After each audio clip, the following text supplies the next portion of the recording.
भारत में लोगों द्वारा आत्महत्या करने का आंकड़ा एक बहुत गंभीर समस्या। एक कैलेंडर वर्ष में 5,25,600 मिनट होते हैं। राष्ट्रीय अपराध रिकॉर्ड ब्यूरो (एनसीआरबी) द्वारा जारी नवीनतम आंकड़ों के अनुसार 2021 में भारत में 1,64,033 लोगों ने आत्महत्या की, यानी हर 3 मिनट और 12 सेकंड में एक आत्महत्या। 2020 और 2019 में आत्महत्याओं की संख्या क्रमशः 1,53,052 और लगभग 1,30,000 थी। 2021 का आंकड़ा 2020 से 7.2% की वृद्धि दर्शाता है। एनसीआरबी, जो गृह मंत्रालय के अंतर्गत आता है, ने 2021 के लिए accidental deaths and suicides in India (ADC) और crime in India (CII) report जारी की, जो हमारे देश में खुद की जान लेने वाले लोगों की संख्या पर प्रकाश डालती है। डेटा समाज के आर्थिक रूप से कमजोर वर्गों का, जिनकी वार्षिक आय 1 लाख रुपए से कम है, सभी आत्महत्याओं का लगभग 2/3 आंकड़ा बनता है।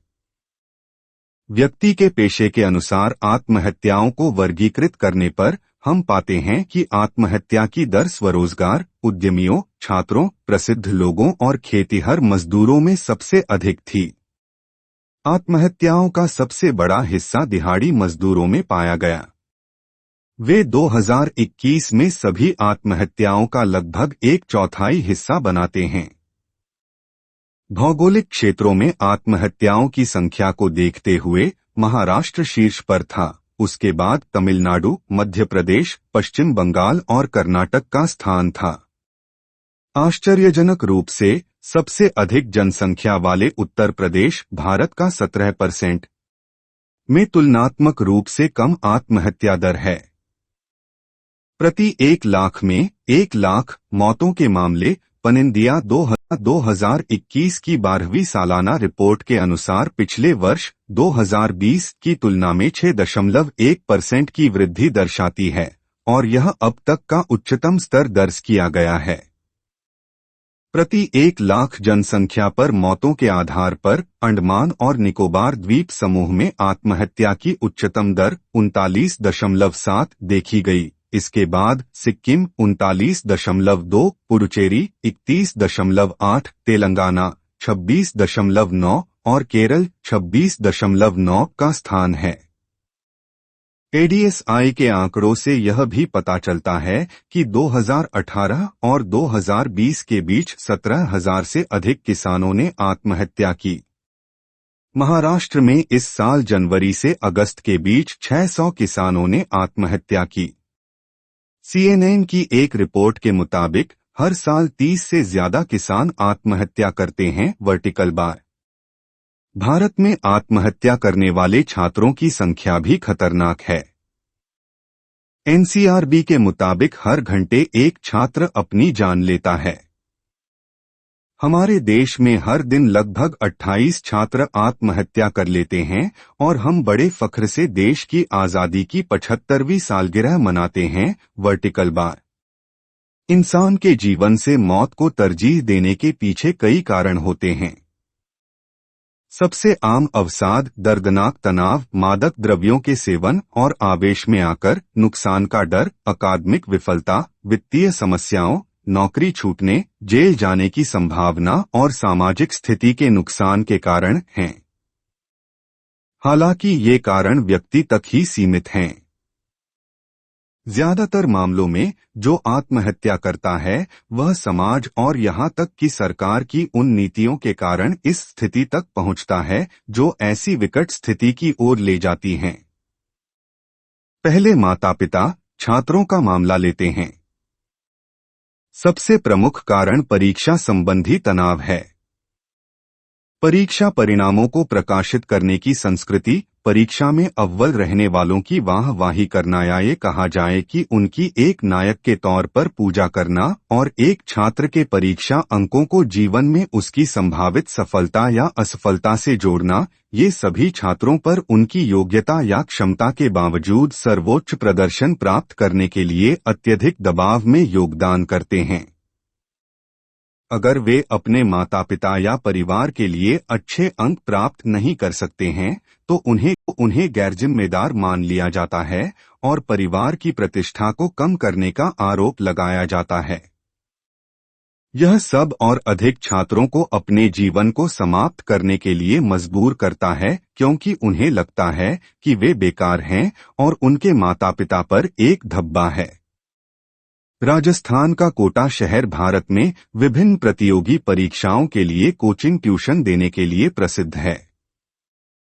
हालांकि भारत की कोचिंग राजधानी होने के टैग के अलावा कोटा ने अब भारत के आत्मघाती शहर होने का कुख्यात खिताब हासिल कर लिया है। आत्महत्या करने वाले छात्रों के अन्य कारण हैं उनकी पसंद का कोर्स न कर पाने की पीड़ा, पाठ्यक्रम पूरा न होने की आशंका से निर्मित चिंता, नौकरी के योग्य और उन नौकरियों को लेने के लिए मजबूर किया जाना जिन्हें वे अपनी गरिमा के नीचे माना करते हैं। क्या अर्थव्यवस्था को दोष देना चाहिए? कृषि और उससे जुड़े उद्योगों के बावजूद, भारत की आधी से अधिक आबादी को रोजगार देने के बावजूद सकल घरेलू उत्पाद में इसका योगदान केवल 20% है। एनएसओ के आंकड़ों के अनुसार प्रति कृषि परिवार 2018 से 19 की औसत मासिक आय 10,218 थी। यह किसान परिवारों की एक दिन की आय का आंकड़ा 277 रुपये आता है। हमारे कृषि संकट में योगदान देने वाले विशिष्ट कारक कृषि उपज की खरीद, न्यूनतम समर्थन मूल्य एमएसपी की लाभकारी और समय पर प्रणाली का अभाव, किसी भी ब्याज मुक्त ऋण का अस्तित्व, पुनः भूमि जोत को कम करना और बुनियादी शिक्षा और स्वास्थ्य सुविधाओं की कमी है। ग्रामीण भारत में जहां हमारे अधिकांश किसान निवास करते हैं, क्या अर्थव्यवस्था को दोष देना चाहिए? कृषि और उससे जुड़े उद्योगों के बावजूद, भारत की आधी से अधिक आबादी को रोजगार देने के बावजूद सकल घरेलू उत्पाद में इसका योगदान केवल 20% है। जैसा कि पहले बताया गया है कि एनएसओ के आंकड़ों के अनुसार प्रति कृषि परिवार 2018 से 19 की औसत मासिक आय 10,218 थी। यह किसान परिवारों की एक दिन की आय का आंकड़ा 277 रुपये आता है। हमारे कृषि संकट में योगदान देने वाले विशिष्ट कारक कृषि उपज की खरीद, न्यूनतम समर्थन मूल्य एमएसपी की लाभकारी और समय पर प्रणाली का अभाव, किसी भी ब्याज मुक्त ऋण का अस्तित्व न होना, भूमि जोत को कम करना और बुनियादी शिक्षा और स्वास्थ्य सुविधाओं की कमी है। ग्रामीण भारत में जहां हमारे अधिकांश किसान निवास करते हैं, दिहाड़ी मजदूरों द्वारा आत्महत्या की बढ़ती घटनाएं राज्य द्वारा 2021 में कोई सामाजिक सुरक्षा तंत्र प्रदान नहीं करने का परिणाम है। हर दिन 100 दिहाड़ी मजदूरों की आत्महत्या से मृत्यु हो गई। क्या राज्य इस त्रासदी में सहभागी नहीं है? धार्मिक नजरिया। आत्महत्या करना अधिकांश देशों में अपराध माना जाता है। हालांकि भारत में कुछ पश्चिमी देशों में इसे कम करने की प्रवृत्ति है। आत्महत्या के प्रयास में धारा 309 के तहत 1 वर्ष की बहुत हल्की सजा होती है, जिसमें धारा 119 भी है, जिसमें कहा गया है कोई भी व्यक्ति जो आत्महत्या करने का प्रयास करता है उसे माना जाएगा जब तक अन्यथा साबित न हो जाए। आत्महत्या का प्रयास करते समय मानसिक बीमारी से पीड़ित होना और उक्त धारा के तहत सजा के लिए उत्तरदायी नहीं होगा। उदाहरण के लिए, इस्लाम आत्महत्या को पाप और अपराध मानता है।